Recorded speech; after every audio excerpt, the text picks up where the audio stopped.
แต่เรามีคนคอมเมนต์มาว่า ถ้าจะฟังหนูร้องเพลงเนี่ยให้ไปฟั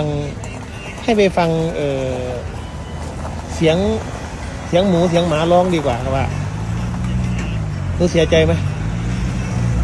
ที่เขาพูดแบบนี้ไม่ค่ะ ไม่ต้องเสียใจหรอกเสียใจทำไมแต่ซีเมนความเพิ่นนั่นล่ะ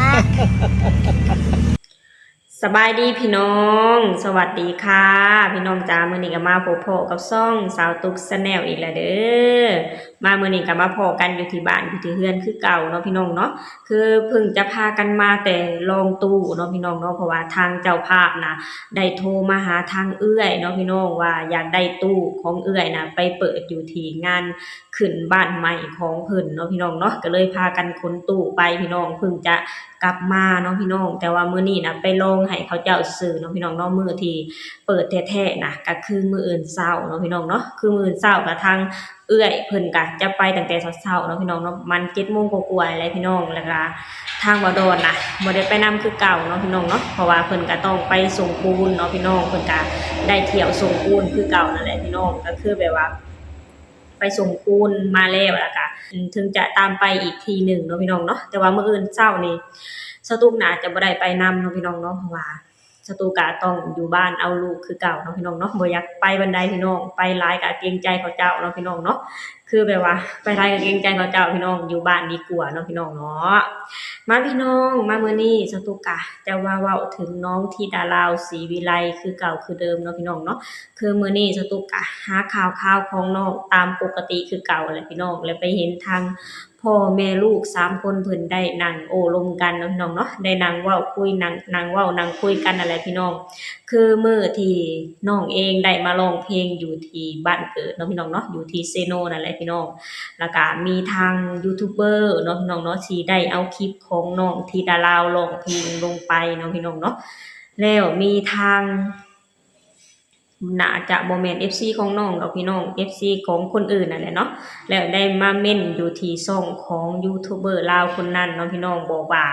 ถ้าหากว่าให้ฟังน้องธิดาลาวร้องเพลงนะไปหาฟังเสียงหมูเสียงหมาละร้องดีกว่านะพี่น้องคือประมาณนี้เนาะพี่น้องสุกก็ได้ยินทางพ่อครูแล้วก็แม่พึ่งแล้วก็น้องธิดาลาวได้เว้าได้จากันเนาะพี่น้องเนาะและทางพ่อครูเองก็ได้ถามน้องธิดาลาวพี่น้องว่าน้องได้เห็นคอมเมนต์นี้ได้ยินคอมเมนต์นี้แล้วน้องรู้สึกแบบใดเนาะพี่น้องแล้วน้องธิดาลาวก็ตอบไปตามภาษาเด็กน้อยของเพิ่นนั่นแหละน้องก็บอกว่าน้องบ่สนใจเนาะพี่น้องเนาะน้องบ่สนใจพี่น้องเม้นมาโลดก็ประมาณนี้เนาะพี่น้องเนาะอีกอย่างน้องก็เว้าตั้งตลกมาเนาะว่าเม้นมาโลดอ่านบ่เข้าใจเพิ่นว่าประมาณนี้เนาะพี่น้องเนาะไปพี่น้องเดี๋ยวเรามาชมคลิปนี้ไปนำกันเลยเนาะพี่น้องเนาะเป็นคลิปที่ทางพ่อ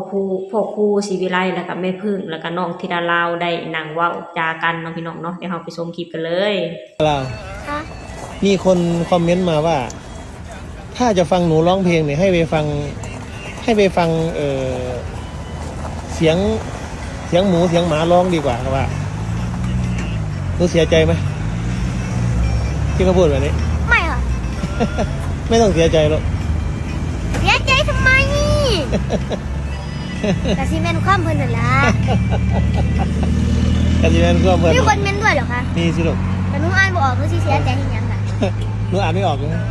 ดีละที่อ่านไม่ออกหนูไม่เข้าไปอ่านซ้ำจะได้ไม่ต้องไปกังวลว่าใครจะว่าอะไรเราว่าเลยว่ากระซังเขานะเขาก็ว่าหรอกว่าเลยเขาคอมเมนต์อยู่ในช่องของ ยูทูบเบอร์ลาววันที่หนูไปร้องเพลงอยู่ที่เซโนพ่อเข้าไปอ่านโอ้ยพ่อมีความรู้สึกว่าเสียใจมากแต่ว่าลูกไม่เสียใจพ่อก็ดีใจละว่าเลยว่าจนข้อแตกเลยนะว่าคักแล้วเนาะยังว่าไรก็ว่าโลดซะเขาอาจจะอิจฉาเลยบ่เพียงแบตกับเพียงโลดเพราะว่าจังได๋ก็อ่านบ่ออกคือเก่านี่พี่น้องก็จะเป็นประมาณนี้เนาะพี่น้องเนาะคือทางน้องธิดาลาวนะน้องมาร้องเพลงอยู่ที่ประเทศลาวอยู่ที่เซโนเนาะพี่น้องเนาะแล้วก็มีทางยูทูบเบอร์แห่ง มีทางยูทูบเบอร์ประเทศลาวน่ะได้เอาคลิปน้องลงไปเนาะพี่น้องเนาะแล้วก็มีทาง FC ของนักร้องท่านอื่นนั่นแหละพี่น้องมาคอมเมนต์เนาะว่าถ้าหากว่าให้พังน้องธิดาลาวร้องเพลงน่ะไปฟังเสียงหมูเสียงหมาดีกว่าพี่น้องได้ทางพ่อครูและแม่พึ่งธิดาลาวเนาะพี่น้องเนาะก็ได้มานั่งโอ้ลมกันเนาะถามความรู้สึกของลูกว่าลูกได้เห็นคอมเมนต์นี้ได้ยินคอมเมนต์นี้แล้วลูกรู้สึกแบบใดเนาะพี่น้องเนาะแล้วน้องธิดาลาวก็ตอบมาว่าบ่เป็นหยังเนาะพี่น้องเนาะบ่เป็นหยังบ่เข้าไปเบิ่งแล้วก็บ่เข้าใจเนาะพี่น้องเนาะอ่านบ่เข้าใจก็เลยบ่ได้เข้าไปเบิ่งนะพี่น้องก็จะเป็นประมาณนี้เนาะพี่น้องเนาะแล้วทางพ่อครูศรีวิไลก็และแม่พึ่งก็ได้สอนน้องอบรมน้องออกมาได้อย่างดีเนาะพี่น้องเนาะว่าให้แนมโลกคล้ายๆแบบว่าแนมโลกไปในทิศทางที่บวกเนาะพี่น้องเนาะเขาเจ้าเม้นมาในทางที่บ่ดีเฮาก็บ่ต้องเข้าไปอ่านเนาะพี่น้องเนาะมองผ่านเลื่อนผ่านแค่นี้ก็จบแล้วมันจะได้บ่เฮ็ดให้เฮาเป็นทุกข์เนาะพี่น้องเนาะแล้วมุมแนมไปอีกมุมมองหนึ่งก็คือเขาเจ้าติมาเขาเจ้าเว้ามาแฮงเฮ็ดให้เฮาน่ะมีแรงผลักดันเนาะพี่น้องเนาะเฮ็ดให้เฮาน่ะมีแรงผลักดันเฮ็ดให้น้องธิดาลาวน่ะมีแรงผลักดันเนาะจากที่เก่งอยู่แล้วก็แฮงพัฒนาเจ้าของให้เก่งขึ้นไปเรื่อยๆเนาะพี่น้องเนาะและสตุกเชื่อได้เลยว่าน้องธิดาลาวน่ะจะมีความพัฒนาตัวเองน่ะขึ้นหลายไปกว่านี้อย่างแน่นอนเนาะพี่น้องเนาะตอนนี้ขอ FC ท่านนี้ที่บ่มักน้องในตอนนี้ที่ยังบ่มักน้องเนาะต่อไปสตุกเชื่อได้เลยว่าถ้าหากว่า FC ท่านนี้ได้ซึมซับหรือได้มาติดตามและได้มาติดตามผลงานของน้องอยู่ตลอดเวลาคือคนลาว FC ลาวหรือ FC ไทยในตอนนี้ที่ฮักแล้วก็เอ็นดูน้องเนาะพี่น้องเนาะคือแบบว่าคอยติดตามผลงานน้องตลอดน่ะคือจะเห็นความพัฒนาของน้องขึ้นไปเรื่อยๆเนาะพี่น้องเนาะบ่แน่ FC ท่านนี้จากที่บ่มักจากที่บ่ฮักน้องก็จะ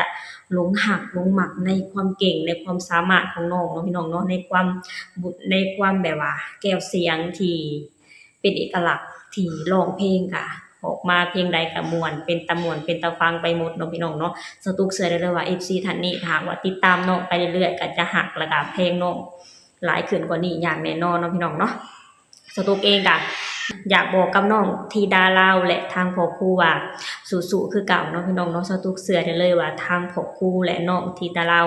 มีความสามารถมีความเก่งในตัวอยู่แล้วเนาะพี่น้องเนาะแฮงเขาเม้นมาแบบนี้แฮงมี FC เม้นมาแบบนี้แฮงเฮ็ดให้เด็กน้อยมีแรงผลักดันเนาะ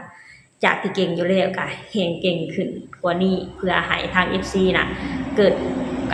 ก่อนเกิดการยอมรับหลายกว่านี้เนาะพี่น้องเนาะจังใดสตุกเองก็ขอให้ทางพ่อครูและน้องธิดาลาวหรือครอบครัวศรีวิไลสู้ๆกันต่อไปเนาะพี่น้องเนาะบ่ว่าจะเกิดสถานการณ์หยังก็แล้วแต่พี่น้องมีทาง FC ไทยและ FC ลาวคอยเป็นกำลังใจให้น้องธิดาลาวอยู่ตลอดเวลาเนาะพี่น้องเนาะบ่แม่นแต่ FC ไทยและ FC ลาวเด้พี่น้องมีทาง FC ต่างประเทศพี่น้องคอยฮักแล้วก็คอยสนับสนุนน้องแบบนี้ตลอดเวลาเนาะพี่น้องเนาะจังใดสตุกเองก็ขอให้ทางครอบครัวศรีวิไลสู้ๆคือเก่าเนาะพี่น้องเนาะโอเคพี่น้องสำหรับคลิปนี้สตุกเองก็จะขอจบลงเท่านี้ก่อนเนาะพี่น้องเนาะฝากให้พี่น้องช่วยกดไลค์กดแชร์กดติดตามไปช่องสาวตุ๊ก Channel หน่อยเด้อสบายดีสวัสดีค่ะ